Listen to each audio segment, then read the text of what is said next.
வணக்கம் and welcome to the show interesting info. ஜனவரி 5 இன்னைக்கு சர்வதேச பனி சிற்ப திருவிழா அப்படின்னு சொல்லிட்டு சீனா வந்து செலிப்ரேட் பண்ணிட்டு இருக்காங்க. சீனாவுக்கு இது ஒரு மிகப்பெரிய ஒரு முக்கியமான திருவிழாவாக பார்க்கப்படுது. ரீசன் என்ன அப்படின்னு பார்த்தீங்கன்னா, சோங்குவா நதிக்கரைக்கு பக்கத்தில் ஹர்பன்ற ஒரு பிளேஸ் இருக்குது. அந்த தலைநகரத்தில் தான் இது செலிப்ரேட் பண்ணுறாங்க. உலகத்தில் இருக்கக்கூடிய 100 முக்கியமான நகரங்களில் இதுவும் ஒன்றா பார்க்கப்படுது. வணிகத்தில் மிகப்பெரிய ஒரு நகரமாக இது இருக்கிறதுனாலையும், வேர்ல்டு வைடில் இருக்கக்கூடிய மக்கள் இந்த பகுதிக்கு அதிகமாக வந்து போகிறதுனாலையும் இந்த இடம் வந்து பயங்கர ஃபேமஸாக இருக்குது. ஃபேமஸ் எதனாடா ஃபேமஸ் அப்படின்னு பார்த்தீங்கன்னா, இந்த பனி சிற்ப திருவிழாவால் தான். கிட்டத்தட்ட 18 மில்லியன் மக்கள் இந்த சிற்ப திருவிழாவை பார்க்கறதுக்காக வேர்ல்டு வைட்லேருந்து வந்து போகிறாங்களாம். இதனால் அவங்களுக்கு கிடைக்கக்கூடிய வருமானம் மட்டுமே 4.4 பில்லியன் அப்படின்னு சொல்கிறாங்க.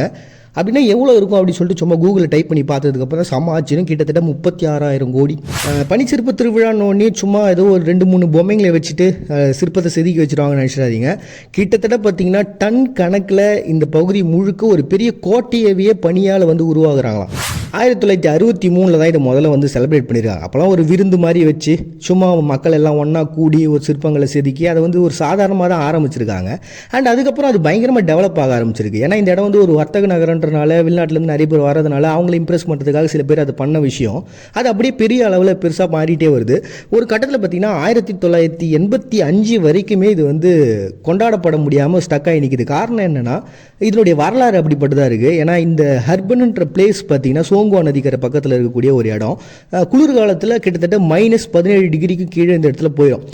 இந்த இடம் பார்த்தீங்கன்னா ஒவ்வொரு காலகட்டத்திலையும் ஒவ்வொருத்தரும் வந்து ஆட்சி புரிஞ்சிருக்காங்க. ரஷ்யா, ஜப்பான் அப்படின்னு சொல்லிட்டு அவங்களுடைய அதிகாரத்துக்கு ஏற்ற மாதிரி இந்த பகுதி வந்து அவங்க கண்ட்ரோலில் இருந்தது. கடைசியாக வந்து சீனாவுடைய கையில் இந்த பகுதி வந்ததுக்கு அப்புறம் என்ன ஆகுது அப்படின்னா, கம்யூனிசம் ஆட்சி அதுக்கு முன்னாடி இருந்தது இல்லையா, முதலாளித்துவத்துக்கு எதிரான ஒரு நடவடிக்கைகள் எல்லாத்தையுமே வந்து கண்ட்ரோல் பண்ணதுனால இந்த திருவிழா நடக்காமல் இருந்திருக்கு. அதுக்கப்புறம் 1985க்கு அப்புறம் தான் இந்த திருவிழான்றது இன்னும் பயங்கர ஃபேமஸாக கொண்டாட ஆரம்பித்தாங்க. ஆரம்பத்தில் சும்மா சிம்பிளாக ஸ்டார்ட் பண்ண இந்த ஒரு விஷயம் பார்த்தீங்கன்னா, அதுக்கப்புறம் வணிக நகரங்களில் இருக்கக்கூடிய மக்கள்லாம் ஒன்றா ஈர்க்கணுன்றதுக்காக பெரிய லெவலில் கொண்டாடப்பட்டு, அண்ட் அது சார்ந்து ஒரு பனிசறுக்கு திருவிழா, அப்புறம் இந்த ஒலிம்பிக் போட்டிஸு, பனிகால ஒலிம்பிக் அப்படின்னு சொல்லிட்டு நிறைய விஷயங்கள் இந்த பகுதியில் நடக்க ஆரம்பிச்சு சர்வதேச பனி சிற்ப திருவிழாவாக பெருமையோடு கொண்டாடுறாங்க சீனா ஜனவரி 5. அடுத்ததாக பார்த்தீங்கன்னா ஜோமா சிஞ்சி அப்படின்னு சொல்லிட்டு ஜப்பானியர்கள் கொண்டாடுறாங்க. அப்படின்னா என்னென்னு பார்த்தீங்கன்னா, நம்ம ஊர்லலாம் சாமிக்கு வேண்டிக்கின்னு தீ மிதிக்கிறது, அப்புறம் அம்பு குத்திக்கிறது, வேல் குத்திக்கிறதுன்னு சொல்லிட்டு நம்ம கொண்டாடுறோம்ல, அந்த மாதிரியான ஒரு நிகழ்வு தான். இந்த குளிர்கால சமயத்தில் எல்லாருமே வந்து வேலையெல்லாம் இழந்து வீட்டில் அமைதியாக உட்காந்துருப்போம். அந்த சமயத்தில் தீய சக்திலாம் வந்து நம்மளை எதுவும் பண்ணிடக்கூடாது அப்படின்ற ஒரு பயத்தில் என்ன பண்ணுறாங்கன்னா, சாமிக்கிட்ட வேண்டிக்கிட்டு சாமுராய் இனத்தை சார்ந்தவங்க அம்புகளை எடுத்து அந்த இலக்கு நோக்கி எய்வாங்க. அந்த இலக்கில் பார்த்தீங்கன்னா பின்புறத்தில் ஓனி அப்படின்னு சொல்லி எழுதியிருப்பாங்க. அப்படின்னா என்ன அர்த்தம் அப்படின்னு பார்த்தீங்கன்னா, பூதம்னு அர்த்தம். ஸோ நெகட்டிவ் வைப்ஸு, நெகட்டிவ் விஷயங்கள் எல்லாமே வந்து இந்த இடத்துல நாங்கள் அந்த இலக்கை நோக்கி எரிஞ்சு நாங்கள் வெற்றியை கொண்டாடுறதுனால அந்த நெகட்டிவ் வைப்லாம் எங்களை விட்டு போகுது அப்படின்ற ஒரு நம்பிக்கை அந்த ஜாப்பனீஸ்ட்டு இருக்குது. மோஸ்ட்லி ஜாப்பனீஸில் இருக்கக்கூடியவங்க எல்லாரும் இப்படி தான் ஏதாவது ஒரு பழமையான நிகழ்வை வந்து அவங்க நாட்களோடு ஒத்து போய் அதோடு கொண்டாடிக்கிட்டு தான் இருப்பாங்க. அப்படிப்பட்ட ஒரு நிகழ்வாக தான் ஜப்பானில் ஜோமா ஷிஞ்சி அப்படின்னு சொல்லிட்டு செலிப்ரேட் பண்ணுறாங்க ஜனவரி 5. அடுத்ததாக பார்த்தீங்கன்னா, பெலாரஸில் சமூக பணியாளர்கள் தினம்னு சொல்லிட்டு ஒன்று கொண்டாடுறாங்க. இன்றைக்கி நம்ம என்ன தான் வந்து அரசாங்கம்லாம் இருந்தாலுமே மக்களுக்கு சரியாக தேவையான சமயத்தில் மிகப்பெரிய அளவில் ஹெல்ப் பண்ணுறாங்கன்னா அதில் முதல்ல இருக்கக்கூடியவங்க இந்த சமூக பணியாளர்கள் தான். ஏன்னா வாலண்டியாக போய் அவங்க ஹெல்ப் பண்ணுவாங்க. அவங்களுடைய ஹெல்ப் மூலமாக தான் பார்த்திங்கன்னா இந்த மாதிரியான பெரிய பேரிடர் சமயங்களில் ஒரு பெரிய சுனாமியோ இல்லை ஒரு பெரிய வெள்ளமோ வந்துச்சுன்னா அந்த மாதிரியான சுச்சுவேஷனில் சமூக பணியாளர்கள் தான் மக்களுக்கு போய் ஹெல்ப் பண்ணுவாங்க.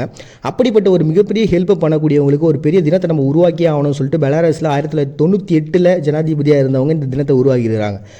கிட்டத்தட்ட சமூக பணியாளர்கள் பெலாரஸில் எத்தனை பேர் இருக்காங்க அப்படின்னு பார்த்தீங்கன்னா 156 கிளைகளை வச்சுருக்கிறாங்க. இவங்களால் பயனடைகிறவங்க மட்டுமே கிட்டத்தட்ட 1.5 மில்லியன் மக்கள். அதுலேயும் 75,000 வயசானவங்களுக்கு இந்த சமூக பணியாளர்கள் வந்து உதவி செஞ்சுக்கிட்டு இருக்காங்க அப்படின்ற ஒரு மிகப்பெரிய ரிப்போர்ட்டை கொடுக்குறாங்க. இப்படிப்பட்டவங்களுக்கு ஒரு தினத்தை உருவாக்கணும்னு சொல்லிட்டு தான் இந்த தினத்தை உருவாக்கியிருக்காங்க. சரி, எவ்வளவோ சமூக பணியாளர்கள் இருக்கும்பொழுது இந்த நாட்டில் இதுக்குன்னு ஒரு சட்டத்தை இயற்றி இவங்களுக்கு ஒரு மிகப்பெரிய தினத்தை கொண்டாடுறாங்கன்னா அது காரணம் இல்லாமல் இருக்கும். காரணம் இருக்குது. 1986 உக்ரைனில் செர்னோபில் விபத்துன்னு சொல்லிட்டு ஒன்று நடந்தது தெரியுங்க. அணு உலை எல்லாம் வெடிச்சு மிகப்பெரிய பாதிப்பை ஏற்படுத்தி கிட்டத்தட்ட 2000 பேர் இறந்தும் போனாங்க. அப்படிப்பட்ட சமயத்தில் அதுக்கு அண்டை நாடாக பக்கத்தில் இருக்கக்கூடிய இடம் தான் பார்த்திங்கன்னா இந்த பெலாரஸ். ஸோ இப்போ கூட பார்த்திங்கன்னா இந்த ரஷ்யாவினுடைய வாரில் பெலாரஸ் வந்து ரஷ்யாவுக்கு மிகப்பெரிய சப்போர்ட்டை கொடுத்துட்ருக்காங்க. காரணம் என்னென்னா, பெலாரஸுக்கும் ரஷ்யாவுக்கும் இருக்கக்கூடிய ஒரு உறவுன்றது அப்படிப்பட்டது. அது மிகப்பெரிய ஹிஸ்ட்ரி. அது வேற ஒரு ஹிஸ்ட்ரி, அதுக்குள்ளே போக வேண்டாம், நம்ம விஷயத்துக்கு மட்டும் வந்துடும். ஸோ இப்படி இந்த செர்னோபில் விபத்துக்கு அப்புறம் என்ன ஆச்சுன்னா, பெலாரஸ்லையும் நிறைய பேர் பாதிக்கப்பட ஆரம்பித்தாங்க. அப்படி பாதிக்கப்படுறவங்களை வந்து காப்பாற்றணுன்றதுக்காக அப்படின்றதுக்காக சமூக பணியாளர்கள் எல்லாருமே ஒன்றா சேர்ந்து, அதாவது அங்கே இருக்கக்கூடிய சின்ன சின்ன நிறுவனங்கள்லாம் என்ன பண்ணுறாங்கன்னா மக்களுக்கு உதவி பண்ணணும்னு சொல்லிட்டு எல்லாரும் ஒன்றா சேர்ந்து இந்த விஷயங்களை பண்ண ஆரம்பிச்சிருக்காங்க.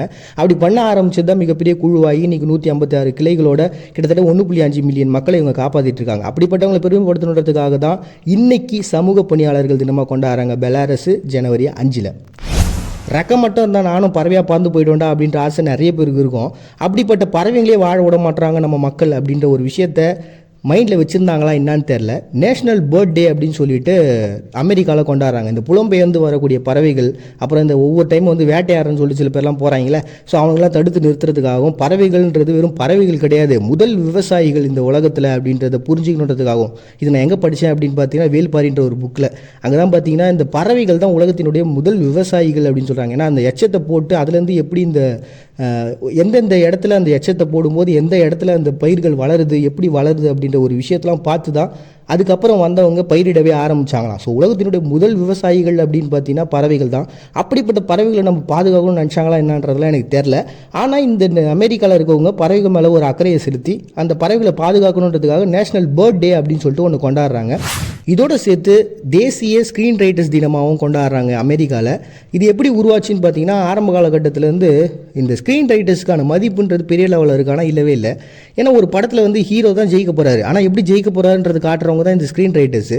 ஸோ ரொம்ப வேல்யூபிளான ரொம்ப இம்பார்ட்டண்ட்டான ஒரு பர்சன்ஸ் இவங்க. ஆனால் இவங்களுக்கான வருமானமோ இல்லை இவங்களுக்கான அங்கீகாரம்ன்றது பெரிய லெவலில் இருக்கா அப்படின்னா ஒரு பெரிய கேள்விக்குறி தான். ஸோ அந்த ஒரு விஷயத்தை மக்கள்கிட்ட சொல்லணும் அப்படின்றதுக்காகவும் என்ன பண்ணுறாங்க, ரொம்ப நாளாக ட்ரை பண்ணிகிட்டு இருக்காங்க.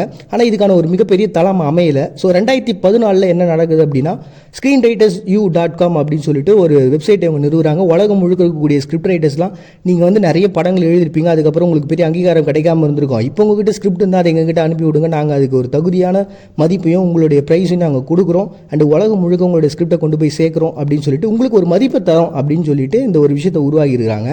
அண்ட் ஸ்க்ரீன் ரைட்டர்ஸ் இல்லைனா எதுவுமே இல்லை அப்படின்ற ஒரு விஷயத்தை நீங்கள் புரிஞ்சுக்கின்னு சொல்லிட்டு உலகம் முழுக்க இருக்கவங்களுக்கு தெரியப்படுத்தணுன்றதுக்காக உருவாக்கப்பட்ட ஒரு தினம் தான் நேஷ்னல் ஸ்க்ரீன் ரைட்டர்ஸ் டே அப்படின்னு சொல்லிட்டு அமெரிக்காவில் கொண்டாடுறாங்க. எல்லாமே இறைவனுடைய படைப்பு தான் அப்படின்னா சக மனிதனை கீழான பார்க்கக்கூடியவங்களுடைய மனநிலை கடவுளையே எதிர்க்கிற மனநிலையாக தான் நான் பார்க்குறேன். மறுபடியும் எல்லாரையும் நாளைக்கு சந்திக்கிறேன். அது வரை உங்கள்கிட்ட வந்து விடைபெறுது நான் உங்கள் பாண்டியா. நீங்கள் பார்த்துட்ருக்கேன் இந்த நிகழ்ச்சி இன்ட்ரெஸ்டிங் இன்ஃபோ.